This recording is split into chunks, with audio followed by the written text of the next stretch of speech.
ओम ज्ञानतिमिरन्धस्य ज्ञानाञ्जनशलाकया चक्षुर्मिलितं येन तस्मै श्रीगुरवे नमः। श्रीचैतन्यमनोभीष्टं स्थापितं येन भूतले स्वयं रूपा कदा मह्यं ददाति स्वपदान्तिकं। वन्देऽहं श्रीगुरो श्रीयुतापदकमलं श्रीगुरून् वैष्णवांश्च श्रीरूपं साग्रजातं सहगणरघुनाथान्वितं तं सजीवं साद्वैतं सावधूतं परिजनसहितं कृष्णचैतन्यदेवं श्रीराधाकृष्णपादान् सहगणललिता श्रीविशाखान्वितांश्च। हे कृष्ण करुणा सिंधु दीनबन्धो जगत्पते गोपेश गोपिकान्त श्रीराधाकान्त नमोस्तुते। तप्तकाञ्चन गौरांगी राधे वृंदावनेश्वरी वृषभानुसुते देवी प्रणमामि हरिप्रिये। वाञ्छाकल्पतरुभ्यश्च कृपा सिन्धुभ्यैव च पतितानां पावनेभ्यो वैष्णवेभ्यो नमो नमः। जय श्री कृष्ण चैतन्य प्रभु नित्यानंद श्री अद्वैत गदाधर शिवासादि गौर भक्त वृंद। हरे कृष्णा कृष्णा कृष्णा हरे हरे, हरे राम राम राम हरे हरे। हरे कृष्णा। आज हम लोग भक्ति के शुद्ध भक्ति की परिभाषा हो गई, प्रस्तावना और भूमिका में हम लोगों ने शुद्ध भक्ति की परिभाषा, लक्षण इत्यादि शुद्ध भक्ति की परिभाषा जान लिए और बहुत सारी चीज़ों को जान लिया। तो आज हम लोग शुद्ध भक्ति की परिभाषा इसके बारे में चर्चा करेंगे भक्ति रसामृत सिंधु के अंतर्गत। और ये पहले चैप्टर में डिस्कस किया गया है, पहले चैप्टर में चर्चा किया गया है।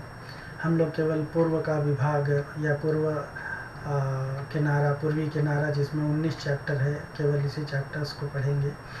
तो शुद्ध भक्ति के लक्षण के बारे में बताते हुए श्रील प्रभुपाद जी कोट करते हैं कि श्रीमद् भागवत के 3रे स्कंद में 29वें अध्याय के 12वें और 13वें श्लोक में माता देवाहुति को उपदेश करते हुए भगवान कपिल देव ने शुद्ध भक्ति के लक्षण बताए हैं। वो कहते हैं, हे जननी, हाँ मेरे शुद्ध भक्त जो है, जिन्हें सकाम कर्म अथवा ज्ञान से कोई प्रयोजन नहीं होता है, उनका चित्त मेरी सेवा में तन्मय रहता है कि वे मुझसे उस सेवा के अतिरिक्त कुछ और कुछ भी अभिलाषा नहीं करते, यहाँ तक कि मेरे धाम में रहने की भी इच्छा नहीं करते हैं। तो इस तरह से इसमें बताया गया है कि शुद्ध भक्ति के बारे में कहते हैं, लक्षणम भक्ति योगस्य निर्गुणस्य हृदाहृतम निर्गुणस्य हृदाहृतम अहेतुक्य व्यवहिता या भक्ति पुरुषोत्तमे सालोक्य शास्त्रीय सारूप्य एकत्वम अप्यतः दीयमानम न गृह्णन्ति बिना मत सेवनो जना। कि भक्ति योग का लक्षण भगवान कहते हैं कि वो ज्ञान और कर्म से अनावृत रहता है, अहेतुकी रहता है, और मेरे भक्त जो हैं उनको मैं ये भक्ति देता हूँ तो भी वो उसे स्वीकार नहीं करते हैं। तो ये जानने के बाद में हम लोग अब शुद्ध भक्ति के कुछ लक्षण के बारे में चर्चा करेंगे।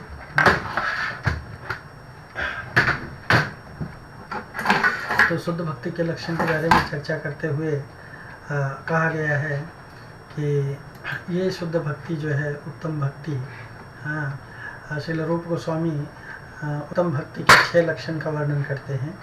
क्लेश अग्नि शुभदा, मोक्ष लघुता कृत सुदुर्लभा, सांद्रानंद विशेषात्मा, श्री कृष्ण आकर्षणी चसा।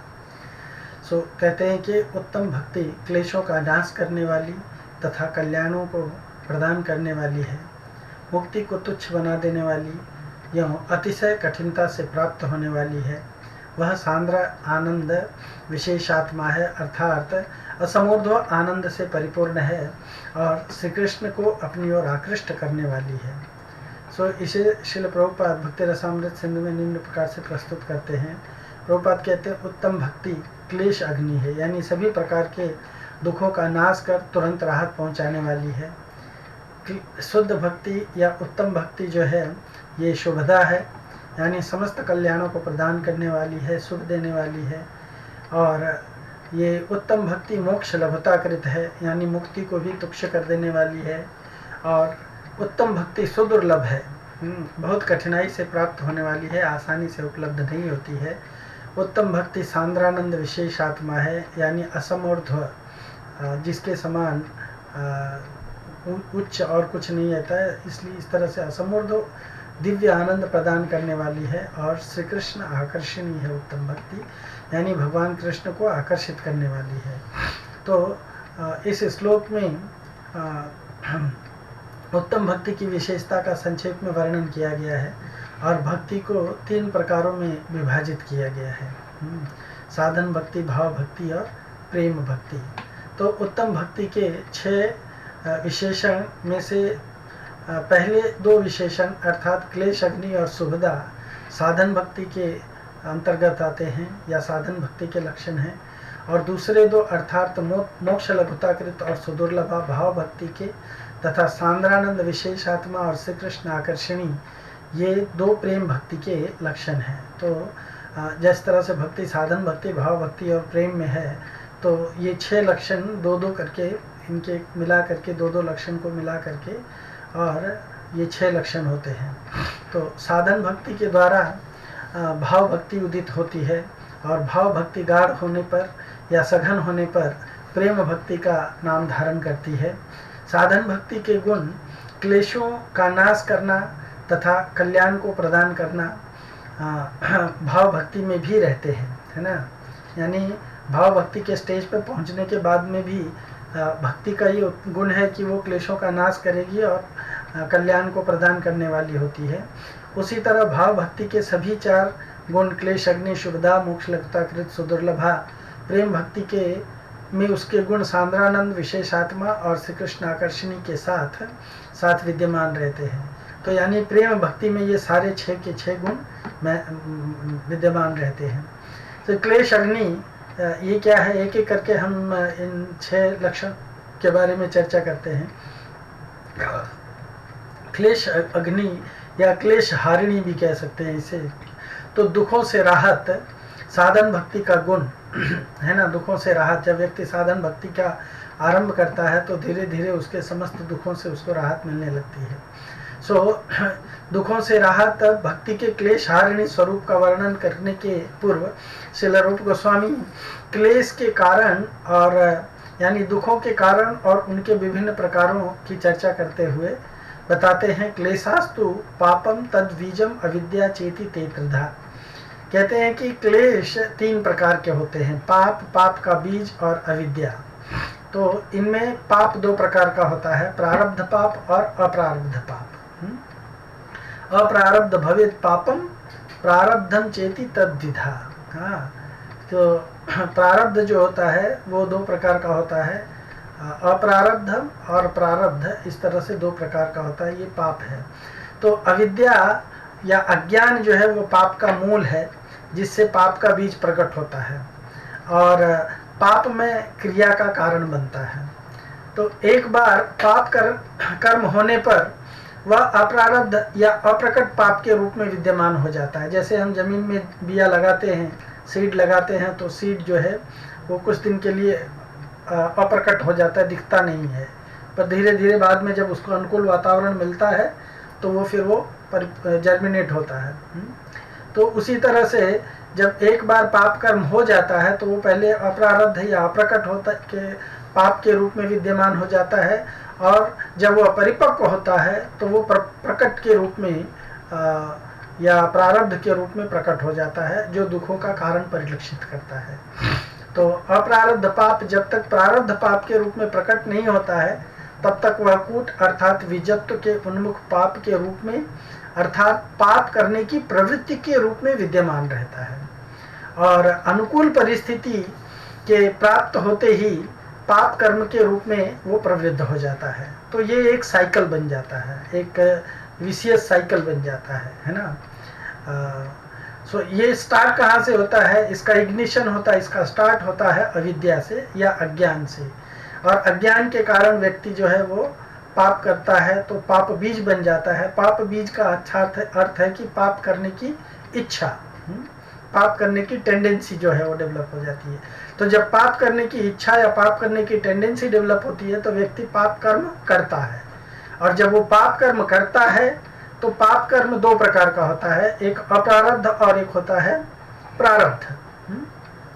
तो जब अप्रारब्ध या अप्रकट रूप में रहता है तो वो पाप की प्रवृत्ति या पाप के बीज के पाप का बीज जो है वो कूट के रूप में या पाप की प्रवृत्ति के रूप में, अंकुर के रूप में प्रकट दबा रहता है। हाँ, और जैसे ही उसको अनुकूल वातावरण मिलता है तो वो फलित हो जाता है और उसको प्रारब्ध पाप कहते हैं। और जब पाप फलित होता है तो वो दुख को जन्म देता है।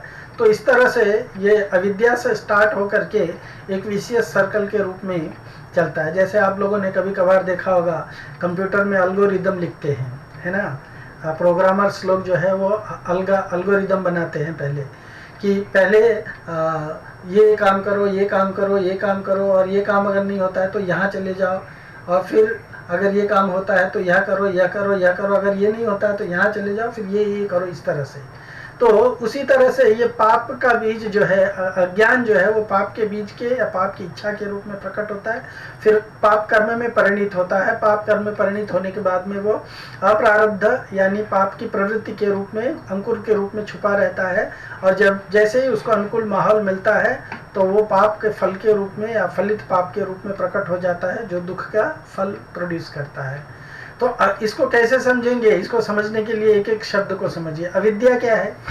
अनित्य वस्तुओं को नित्य जानना, यानी जो टेम्परेरी चीजें हैं उसको शाश्वत मानना। दुख को सुख तथा देह, इंद्रिय आदि अनात्म वस्तुओं में आत्मबुद्धि होने का नाम अविद्या है। पाप का बीज क्या कहलाता है? पाप करने की वासना या प्रवृत्ति जो मन में गुप्त रूप से रहती है और जो अवसर पाते ही अंकुरित होने लगती है, पाप का बीज कहलाती है। यह सूक्ष्म संस्कारों या वासनाओं के रूप में विद्यमान रहती है। पाप क्या कहलाता है? किसी जीव की हत्या, चोरी, परस्त्री गमन, झूठ बोलना, दूसरे का अनिष्ट चिंतन करना, शराब पीना, नशा करना, मांस खाना, अंडे खाना इत्यादि भक्षण करना, जुआ खेलना इत्यादि जो वेद निषिद्ध असत कर्म है, जिन्हें व्यक्ति अपने शरीर तथा इंद्रियों के लिए मन, वाणी तथा शरीर के द्वारा करता है, उन्हें शास्त्रों में पाप क्रिया कहा गया है या पाप कहा गया है। अप्रारब्ध क्या कहलाता है? वे पाप जो अनेक जन्मों में किए हुए संचित रूप में जमा हैं और अप्रकट हैं, अर्थात जिनका फल भुगतना अभी तक आरंभ नहीं हुआ है। और प्रारब्ध पाप क्या कहलाता है? वे पाप जो अनेक जन्मों में संचित पापों में से कुछ हैं और जिनका फल वर्तमान शरीर में भुगतना आरंभ हो गया है। यह हमारे वर्तमान दुखों के प्रकट का कारण है, यानी हम जगत में जो वर्तमान में जो दुख पा रहे हैं, यह हमारे जो पाप फलित हुए हैं उसका कारण है। और कूट क्या कहलाता है? वह संचित पाप जो बीजत्व के उन्मुख है, बीज बनने के लायक है ना। अर्थात पाप का बीज या वासनाओं या पाप की प्रवृत्ति के में परिवर्तित होने वाला है, यानी पाप करने के लिए वो प्रेरणा करने वाला है। तो एक प्रकार से ऐसे पाप अप्रारब्ध पाप फल के समष्टि के रूप में अवस्थान कर रहे हैं, यानी पाप का पूरा जो है वो कूट रूप में वो पूरा पाप जो है वो विद्यमान है उसमें। तो यह पाप के अप्रौढ़ अवस्था को सूचित करता है। तो अगर इन विधाओं को ठीक से समझने के लिए एक उदाहरण पर गौर करते हैं हम, तो देखते हैं जैसे कुछ पाप कृत्य के कारण मान लो व्यक्ति को चोर बनना और चोरी के कष्ट को भोगना निर्धारित हुआ है, परंतु यह प्रतिक्रिया उसके इस जीवन में घटित नहीं होती है, यह उसके भविष्य के जन्मों के लिए संचित कर दी गई है। तो इस अवस्था को अप्रारब्ध की अवस्था कहते हैं। उसके अगले जन्म में उस व्यक्ति में यह प्रतिक्रिया बेईमानी या धोखाधड़ी के रूप में झलकने लगती है, यानी उसके अंदर बेईमान बेईमानी की या धोखाधड़ी करने की उसके अंदर एक प्रवृत्ति होती है, तो वो उस रूप में वो दिखाई देने लगती है। उस अवस्था को कूट अवस्था कहते हैं। और उसकी यह प्रवृत्ति तब तीव्र होती है और गंभीर इच्छा के रूप में परिवर्तित होने लगती है, तब यह बीज अवस्था कहलाती है। और अंततः अपनी इस तीव्र इच्छा के कारण व्यक्ति सचमुच में चोरी के कार्य में लिप्त हो जाता है और पकड़े जाने पर सजा रूपी कष्ट भोगता है। इस अवस्था को प्रारब्ध कहते हैं। तो भक्ति उपरोक्त या अभी हमने जो बताए उन चारों अवस्थाओं में पड़े हुए पाप संचय या पाप की राशि जो है उसकी प्रतिक्रिया और उसके परिणामों को नष्ट कर देती है ना। कर्माणि निर्दहति किंतु च भक्ति भाजाम, राइट।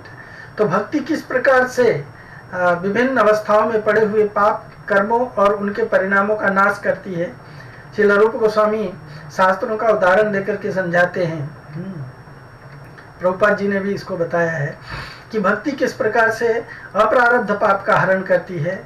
उसके लिए श्रीमद् भागवत के 11वें कैंटो में 11वें स्कंद के 14वें अध्याय के 19वें श्लोक में इसका उदाहरण दिया गया है। उदाहरण देते हुए कहते हैं, यथा अग्नि मृद्धार्ची करोत्यस्धांसि भस्मसात् तथा मद विषया भक्तिरुद्भयनांसि कृत्स्नसः। भगवान कृष्ण ने उद्धव से कहते उद्धव गीता में कि हे उद्धव, जैसे प्रज्वलित अग्नि लकड़ियों को जला करके राख कर देती है, उसी प्रकार मेरी भक्ति समस्त पापों को अर्थात संचित पाप समुदाय को जलाकर भस्म कर देती है।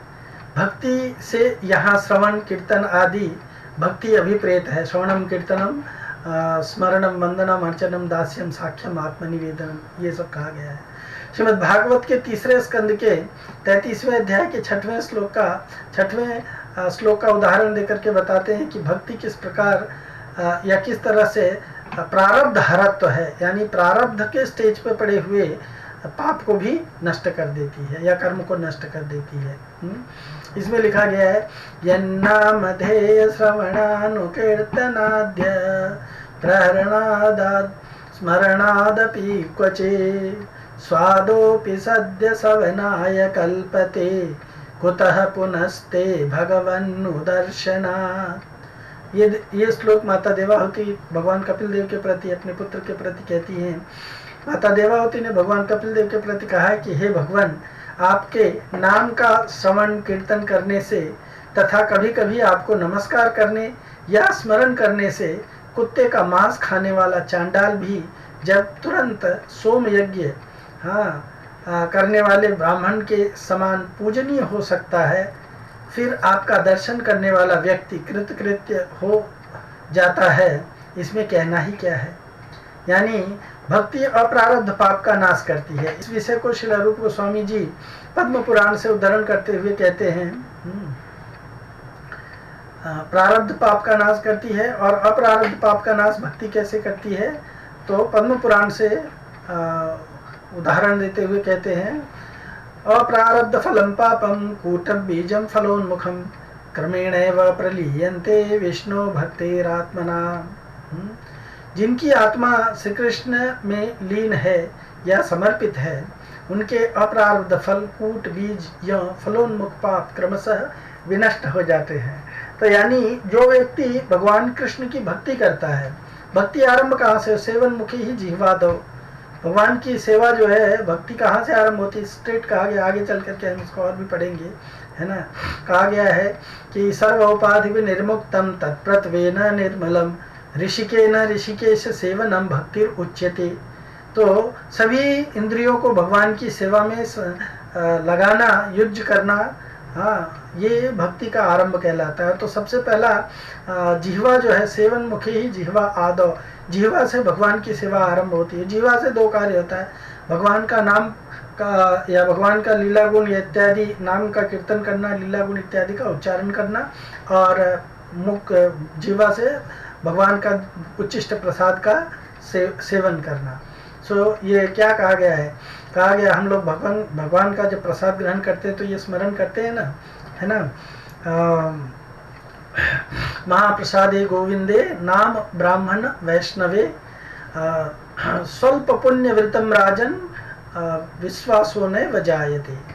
हाँ, तो क्या कहा गया है कि कहते हैं कि हे राजन, भगवान का नाम, ब्राह्मण और वैष्णव, स्वल्प, इनका थोड़ा सा भी अगर संपर्क हो जाता है तो इससे स्वल्प पुण्य व्रतम राजन, हाँ, ये थोड़ा सा भी इनका लाभ हो जाता है तो वो पुण्य की राशि जमा हो जाती है ना। तो भगवान की भक्ति करने से, विष्णु भक्ति रात्मनाम, भगवान की भक्ति करने से ये सारे पाप जो प्रारब्ध फलम कूटम बीजम फलोन्मुखम इस स्टेज पे पड़े हुए हैं, है ना, अप्रारब्ध फल कूट बीज या फलोन्मुख पाप क्रमशः धीरे धीरे विनष्ट हो जाते हैं। तो कृष्ण भक्ति पाप बीज अर्थात पापों के सूक्ष्म संस्कारों की या वासना में पापों की भी नाशक है। इस विषय में श्रीमद् भागवत में 6वें स्कंद के 2 अध्याय के 17वें श्लोक में विष्णु दूतों के प्रति कहा गया है कि तैस्तानि अगपूयन्ति तपोदानव्रतादिभिः नाम ना धर्मजम तद्धृत्यम तत्पीशांघ्रि सेवया। तप दान व्रत आदि अन्य सब कर्मों से उन पापों का नाश हो जाता है, किंतु उनके हृदय का अर्थात बीजों का नाश नहीं होता है। भगवान के चरण कमलों की सेवा से, भक्ति से उन बीजों का सूक्ष्म पाप वासनाओं का भी नाश हो जाता है। ये भक्ति के गुण हैं, भक्ति का अविद्या हरत्वम गुण। श्री सनत कुमार जी कहते हैं राजा पृथु से कि राजा पृथु जी के प्रति इस प्रकार कहते हैं कि हे पृथु महाराज, यत्पाद पंकज पलास विलास भक्त्या कर्माशयं ग्रथितम् उदग्रथयन्ति सन्तः तद्वन्नरिक्तमतयो यतयोऽपि रुद्ध स्रोतो गणस्तदस्मरणं भज वासुदेवम। इस श्रीमद् भागवतम के 4 स्कंद के 22वें अध्याय के 39 श्लोक से लिया गया है, जिसका अर्थ है संत जन जिनके चरण कमलों के पत्रों की या उंगलियों की अर्थात उंगलियों की कांति का भजन स्मरण कर उलझे हुए कर्माशयों की गांठ को तोड़ डालते हैं, फंसे हुए जो कर्म की गांठ है उसको नष्ट कर डालते हैं, किंतु भगवत भक्ति से रहित बुद्धि वाले अपने इंद्रियों के दमन करने में लगे हुए योगी सन्यासी उस गांठ का छेदन नहीं कर पाते हैं। उन सुख स्वरूप अथवा सर्वशरण भगवान श्री कृष्ण का भजन करो। इसलिए अगर कर्म के गांठ को तोड़ना है और इस कष्ट कर्म पाप कर्म के गांठ को तोड़ना है, पुण्य कर्म के गांठ को तोड़ना है, तो भगवान का भजन करना पड़ेगा। पद्म पुराण में ही भक्ति के अविद्वाहरत्व के प्रमाण का इस प्रकार से उल्लेख किया गया है। कृतानुयात्रा विद्याभिर् हरि भक्ति अनुत्तमा अविद्या निर्दहत्यासु दावा ज्वालेव पन्निगः। कहते हैं कि दावानल जैसे सांपनी को जला देती है, वैसे ही अति उत्कृष्ट हरि भक्ति भी अपने पीछे गमन करने वाली विद्या के द्वारा अविद्या का नाश कर देती है। भगवान श्री कृष्ण गीता में बताते हैं कि सर्वधर्मान परित्यज्य मामेकं शरणं व्रज अहं त्वां सर्व पापेभ्यो मोक्षयिष्यामि मा शुच। सभी धर्मों को त्याग करके केवल मेरी शरण में आ जाओ, मैं तुम्हें सभी पापों से मुक्त करूंगा, डरो मत। तो भगवान की बात मानना, भगवान की शरण में जाना, भगवान की भक्ति करने से व्यक्ति जो है समस्त पापों से मुक्त हो जाता है। श्रील प्रभुपाद भगवान श्री कृष्ण का उपरोक्त कथन गुरु के प्रति करते हुए कहते हैं कि गुरु भगवान का प्रतिनिधि होता है, अतः गुरु की शरण स्वीकारने पर अर्थात गुरु से दीक्षा लेने पर, गुरु की कृपा से व्यक्ति विभिन्न प्रकार के पापों से तथा उनके तथाकथित परिणामों से ऑटोमेटिक मुक्त हो जाता है, अपने आप मुक्त हो जाता है। प्रभुपाद बताते हैं कि यदि भक्त कृष्ण को समर्पित होता है तो कृष्ण उसके सभी पापों को ले लेते हैं और उसके परिणामों को उस भक्त के भक्ति पथ में उन्नति के लिए उपयोग करते हैं। दूसरे अर्थों में भक्त के श्री कृष्ण के प्रति समर्पित होने की स्थिति में यद्यपि भक्त साधन भक्ति के स्तर पर ही क्यों न हो, कृष्ण उस भक्त के जीवन में व्यक्तिगत हस्तक्षेप करते हैं, हाँ, और यह सुनिश्चित करते हैं कि धीरे धीरे भक्त समस्त सांसारिक बंधनों और आसक्तियों से मुक्त हो जाए। भक्त के हृदय में यह संभव है कि कुछ सांसारिक इच्छाएं शेष रह जाएं और भगवान उसका निवारण करना चाहते हों तो ऐसी स्थिति में भगवान उस भक्त को कभी कभी कठिन परिस्थितियों में डाल दिया करते हैं, जिससे वह उनका समुचित शरण स्वीकार कर सके। अतः जब भक्त मुसीबत में होता है तो वह भगवान का स्मरण करता है और कृष्ण भावना की प्रक्रिया में वह और अधिक आसक्त होता है। कृष्ण भक्त अपने कर्म के कारण व्यथित नहीं होता है, अपितु कृष्ण ही अपनी कृपा से उस भक्त का शुद्धिकरण करने के लिए उसे कठिन परिस्थितियों से सामना करवाते हैं, जिससे वह निखर कर उत्तरोत्तर कृष्ण भक्ति पथ पर वृद्धि करता है। हाँ, अपनी पुस्तक नेक्टर ऑफ डिवोशन में श्रील प्रभुपाद व्याख्या करते हुए बताते हैं कि पापों से मुक्ति के अन्य उपाय भी हैं, परंतु उनसे शाश्वत समाधान प्राप्त नहीं होता है। उदाहरण के लिए श्रील प्रभुपाद श्रीमद् भागवत के 6ठे स्कंद में परीक्षित महाराज का उदाहरण देते हैं, पंचम स्कंद में नारकी लोकों का उदाहरण देते हैं और बताते हैं कि किस तरह श्रील सुखदेव गोस्वामी जब परीक्षित महाराज से अन्य उपायों की चर्चा करते हैं तो परीक्षित उन्हें हाथी स्नान की उपमा देकर के ठुकरा देते हैं प्रायश्चित की बात को। और तब सुखदेव गोस्वामी भक्ति को एकमात्र रामबाण उपाय बता करके पापों से मुक्ति का समाधान बताते हैं और अजामिल की कथा को उदाहरण के रूप में सुनाते हैं। तो ये है भक्ति का क्लेश अग्नि स्वरूप। और अगर कोई व्यक्ति अपने क्लेशों को नाश करना चाहता है, जो किसी भी 5 स्टेजेस पे है ना, उनसे अगर छूटना चाहता है तो उसका एकमात्र सिंपल उपाय है कि वो भगवान श्री कृष्ण की शरण ग्रहण करे। कहा जाता है कि अजामिल ने यद्यपि नामाभास के स्तर पर भगवान का नाम लिया था, फिर भी वो समस्त पापों से मुक्त होकर के और मृत्यु के पास से बचा दिया गया और भगवान की भक्ति प्राप्त हो गई। हाँ, तो अगर कोई व्यक्ति जानबूझ करके भगवान की भक्ति करेगा तो उसका कितना श्रेष्ठ लाभ हो सकता है, इसका हम विचार भी नहीं कर पा सकते हैं। फिर दूसरा है भक्ति का शुभदत्वम, ये दूसरा गुण है साधन भक्ति का। ये दूसरा गुण है शुभदत्वम, यानी भक्ति जो है शुभदा है, शुभ देने वाली है। तो भक्ति के प्रथम और द्वितीय गुण क्लेश अग्नि और शुभदा एक दूसरे के पूरक हैं। जब क्लेशों का विनाश होता तब शुभदा का प्रादुर्भाव होगा और ये दोनों गुण निष्ठा के स्तर पर पूरी तरह से प्रकाशित होते हैं। अधौ श्रद्धा तथा साधु संग भजन क्रिया अनर्थ निवृत्ति निष्ठा, ये 5वां स्टेज है। तो ये दोनों गुण जो है जब हम भक्ति के निष्ठा के स्टेज पे पहुंचते हैं, नैष्ठिकी भक्ति के स्टेज पे, तब जाकर के ये दोनों गुण अपना प्रभाव दिखाना शुरू करते हैं। भक्त तब तक कृष्ण भक्ति में स्थिर नहीं हो सकता है जब तक साधन भक्ति के स्तर पर उसके क्लेशों का समन होकर के सर्व शुभांकर गुणों का उसमें प्रादुर्भाव नहीं हो जाता। सारे शुभ अच्छे गुण जो है उसके अंदर प्रकट नहीं हो जाते हैं। कोई भी वस्तु या स्थिति तब तक शुभदा या शुभ नहीं हो सकती है जब तक उसमें निम्नांकित या जब तक उसमें कुछ 4 विधाएं जो हैं वो उसकी पुष्टि नहीं हो जाती है, वो पूरी नहीं हो जाती है। तो ये क्या विधाएं हैं? पहला है समस्त प्राणियों को संतुष्ट करना, दूसरा है समस्त प्राणियों का अनुराग प्राप्त करना, तीसरा है दया दाक्षिण्य आदि सद्गुणों से युक्त होना और चौथा है सुख प्रदान करने वाला। तो श्रील रूप गोस्वामी जी बताते हैं कि शुभदत्व यानी शुभदा किसको कहा जाता है?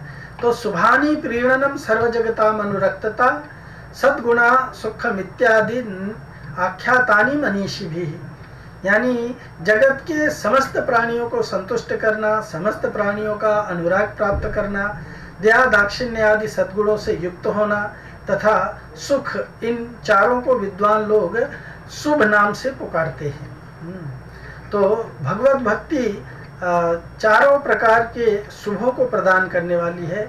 इसका प्रतिपादन प्रमाणों के साथ में डिस्कस करते हैं। हाँ, पद्म पुराण में वर्णित है कि किस तरह से भक्ति सबको संतुष्ट करती है और सबका अनुराग प्राप्त करती है। पद्म पुराण में कहा गया है, ये नार्चितो हरिस्तेन तर्पितानि जगन्त्यपि रज्यन्ति जंतवस्तंत्र जंगमास्थावरापि। यानी जिसने अपनी सेवा द्वारा श्री भगवान को संतुष्ट कर लिया है, जिसने अपनी सेवा के द्वारा श्री भगवान को संतुष्ट कर लिया है, उसने सारे जगत के प्राणियों को तृप्त कर दिया है। उसके प्रति जगत के समस्त प्राणी तथा स्थावर भी प्रेम करने लगते हैं। यानी जो भगवान को संतुष्ट कर सकता है वो सबके प्रेमी बन जाता है, उसके लिए सब कुछ एक जैसा दिखाई गया। भगवद गीता ऑफकोर्स हमें समय नहीं है कि हम इसको ज़्यादा डिटेल में डिस्कस करें, लेकिन कहा जाता है कि यस्यास्त्र भक्तिर भगवती अकिंचन सर्वैर्गुणैर तत्र समासते सुरा हरा भक्तस्य कुतो महद्गुण मनोरथे न सती धावतो वही। सो श्रील प्रभुपाद भी कुछ उदाहरण देते हैं। प्रभुपाद बताते हैं भगवान को भोग लगा करके प्रसाद ग्रहण करने का जो भोक्ता यानी भगवान को भोग लगा करके प्रसाद ग्रहण करना जो एक्टिविटी है, तो वो भोक्ता भोग्य और सभी के लिए लाभकारी है। जो भोक्ता है उसको भी लाभकारी है, जो भोग्य है यानी जिस चीज़ का भगवान ने भोग लगाया है उसका भी कल्याण हो रहा है, तो सभी के लिए लाभकारी है। हाँ, दूसरा उदाहरण देते हैं भगवान श्री चैतन्य महाप्रभु के झारीखंड जंगल के प्रवास का, जिसमें वे हिंसक अहिंसक पशु पक्षियों को आकर्षित करते हैं और उन्हें आनंद प्रदान करते हैं।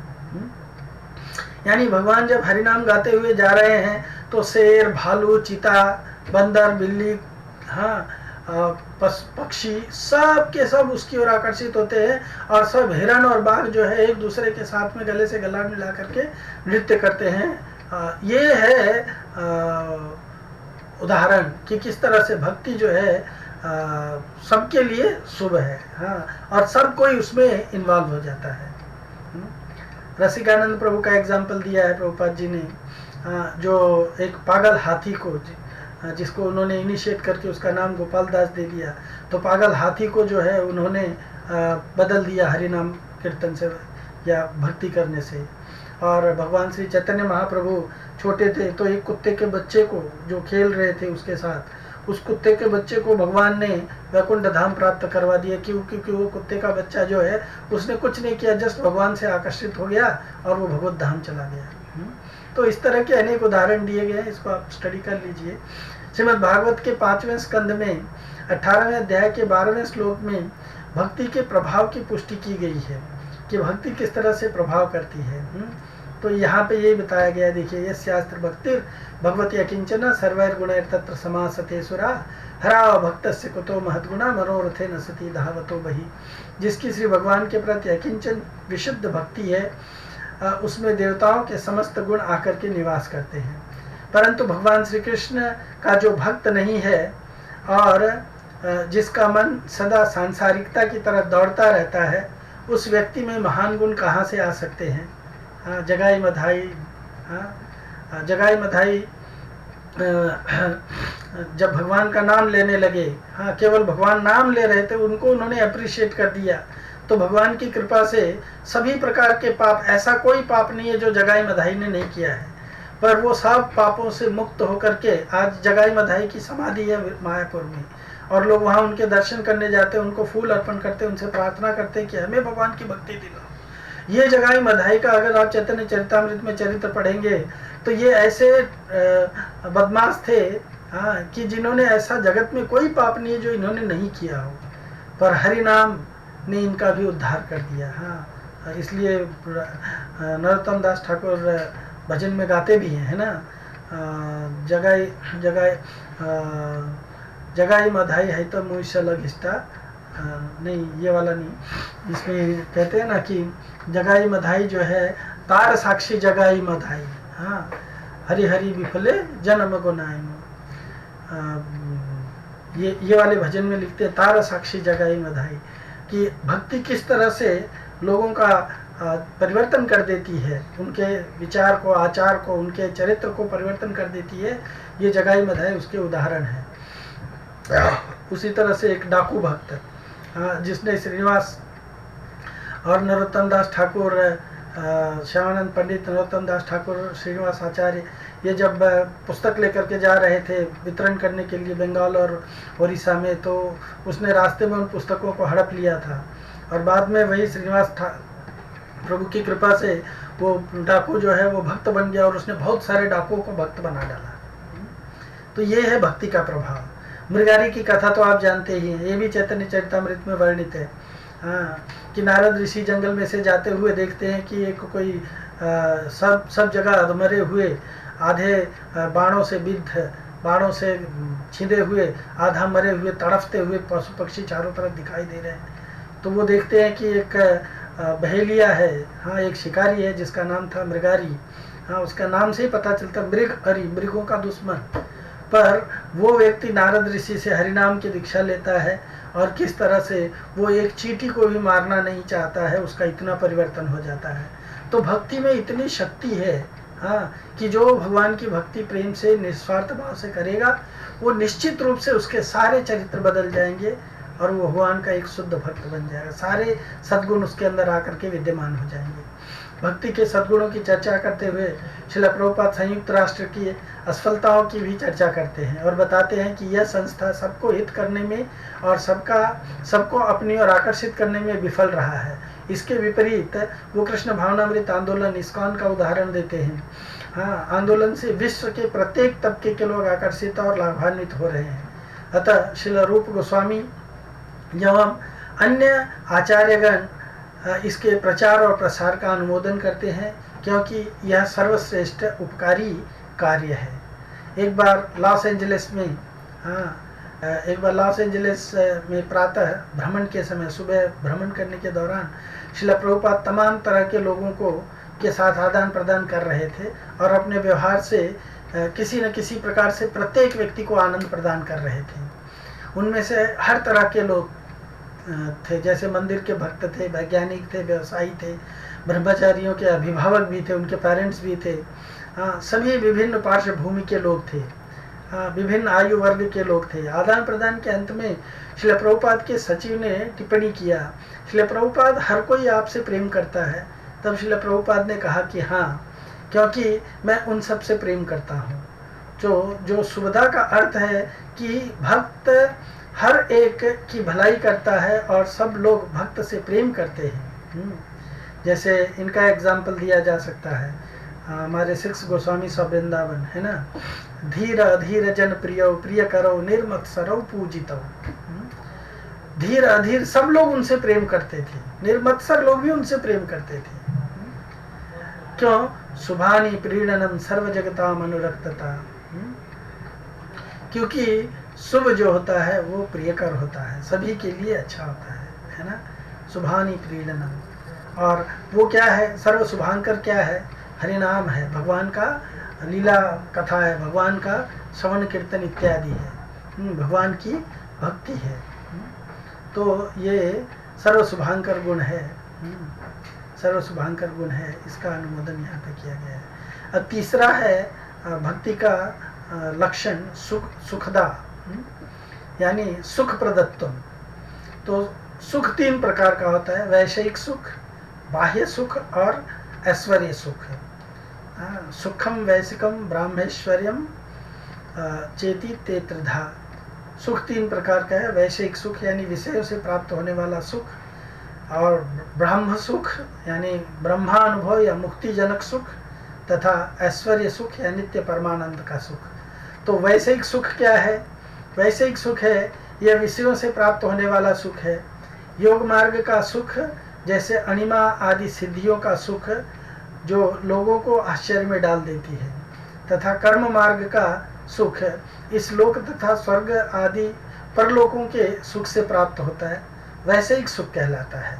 इस सुख के अभिलाषी लोग योग तथा कर्म मार्ग के उपासक या साधक होते हैं, और ब्रह्म सुख जो है वो ज्ञान मार्ग के उपासक सायुज्य मुक्ति को प्राप्त करते हैं और ब्रह्म की अनुभूति का ऐसा अनिर्वचनीय सुख प्राप्त करते हैं जिससे वे नित्य पृथक अस्तित्व रखते हुए भी अपने अनुसंधान से रहित हो जाते हैं। उनके सुख का नाम है ब्रह्म सुख। यह सुख नित्य है, किंतु निर्विशेष सत्ता मात्र होने के कारण उसमें वैचित्र्य नहीं है। अतः यह सुख तो माना गया है, परंतु परम सुख नहीं माना गया है। और ऐश्वर्य का सुख, यह सुख शाश्वत परमानंद स्वरूप है। भक्ति मार्ग के उपासक श्री भगवान के नित्य नूतन निखिल ऐश्वर्य माधुर्य मंडित सविशेष स्वरूप का जो सुख अनुभव करते हैं वह परमानंद या चरंतन सुख माना गया है। अन्य दोनों सुखों की अपेक्षा भगवत भक्ति से प्राप्त होने वाला यह सुख अत्यंत उच्च कोटि का माना गया है, क्योंकि यह शाश्वत है और इसमें सुख की अनुभूति अन्य दो की अपेक्षा श्रेष्ठ है। इस प्रकार का सुख भुक्ति मुक्ति और सिद्धि इत्यादि से प्राप्त नहीं हो सकती है। इसको प्रमाणित करने के लिए श्रील प्रभुपाद कोलावेज श्रीधर का उदाहरण देते हैं चैतन्य चरितामृत से, जो सांसारिक दृष्टि से अत्यंत निर्धन होते हुए भी भगवान कृष्ण की अपार संपत्ति का स्वामी था। यानी भगवान कृष्ण की भक्ति का या कृष्ण भावनामृत का अपार संपत्ति का स्वामी था। उसे भगवान ने चैतन्य महाप्रभु ने महाप्रकाश लीला में उसको सब कुछ देने के लिए, उसकी जो इच्छा थी वो सब पूर्ति करने के लिए भगवान उद्यत थे, फिर भी वो नहीं मांगा कुछ भी।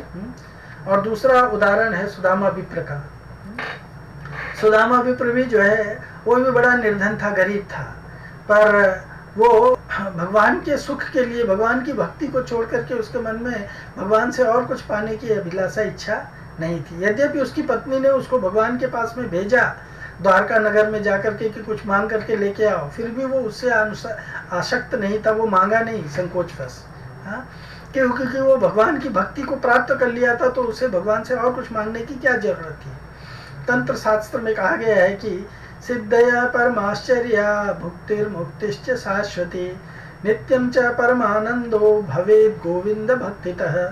परम आश्चर्यजनक अनिमा आदि सिद्धि, भुक्ति मुक्ति तथा शाश्वत परमानंद, ये चारों प्रकार के सुख भगवान श्री गोविंद की भक्ति से प्राप्त होते हैं। और हरि भक्ति सुधोदय में कहा गया है कि भूयोपि याचे देवेश त्वयि भक्तिर्दृढ़ास्तु मे या मोक्षांतर चतुर्वर्ग फलदा शुभदा लता। कहते हैं कि हे देवेश, मैं आपसे बार बार यही याचना करता हूँ कि आप में मेरी दृढ़ भक्ति हो। आपकी भक्ति एक सुख प्रदानकारी लता के समान है, जो मुक्ति पर्यंत धर्म अर्थ काम एवं मोक्ष चारों पुरुषार्थों को देने वाली है। श्रील प्रभुपाद जी बताते हैं कि मुक्ति सुख भी शाश्वत नहीं है। यह बात मायावादियों की गति से सिद्ध होती है, जिनका मुक्ति पद प्राप्त होने पर भी पतन हो जाता है ना, पतंती अदा। भागवतम के 10वें स्कंद के दूसरे अध्याय के 32वें श्लोक में कहा गया है, ये नेर अरविंदाक्ष विमुक्ति मानिनस